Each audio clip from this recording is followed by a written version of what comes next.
نصف شب کا عمل تھا۔ رجب اور اس کے ساتھیوں کو لڑکیوں نے اپنے خصوصی فن کا مظاہرہ کرتے ہوئے اتنی شراب پلا دی تھی کہ ان کی بیداری کا خطرہ ہی ختم ہو گیا تھا۔ وہ بے ہوش پڑے تھے۔ لڑکیوں نے سفر کے لیے سامان باندھ لیا، 3 گھوڑوں پر زینے کسی، سوار ہوئیں اور اس نرم زمین پر گھوڑوں کو ڈال دیا جو انہوں نے دن کے وقت دیکھی تھی۔ اس خطے کے ایک حصے میں 4 حبشی موجود تھے، لیکن وہ سوئے ہوئے تھے اور دور تھے۔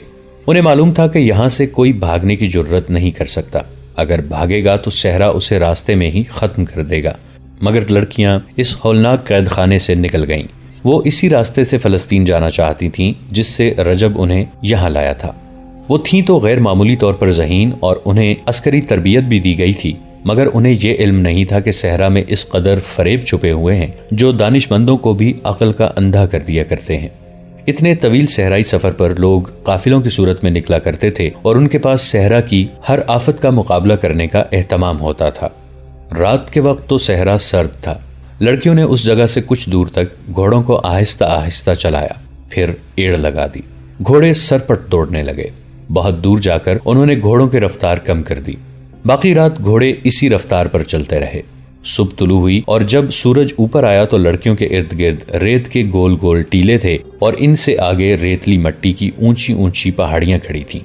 کوئی راستہ نہ تھا۔ انہوں نے سورج سے اپنی سمت کا اندازہ کیا اور ٹیلوں کی بھول بھلائیوں میں داخل ہو گئیں۔ گھوڑے پیاسے تھے، لیکن ہر گھوڑے پر پانی کا ایک ایک چھوٹا مشکیزہ تھا جو ایک دن کے لیے بھی کافی نہیں تھا۔ گھوڑوں کو کہاں سے پانی پلایا جاتا؟ لڑکیاں کسی نخلستان کی تلاش میں چلتی چلی گئیں۔ سورج اوپر اٹھتا گیا اور صحرا کو دوزخ بناتا گیا۔ نخلستان کا کہیں نشان اور تصور بھی نظر نہیں آتا تھا۔ رجب اور اس کے ساتھی سورج طلوع ہونے کے بعد بھی نہ جاگے۔ وہ تو بے ہوشی کی نیند سوئے ہوئے تھے۔ پیروہت اپنے 3 حبشیوں کے ساتھ آیا۔ اس نے سب سے پہلے لڑکیوں کے خیمے میں دیکھا۔ خیمہ خالی تھا۔ اس نے رجب کو جگایا اور کہا، دونوں لڑکیاں میرے حوالے کر دو۔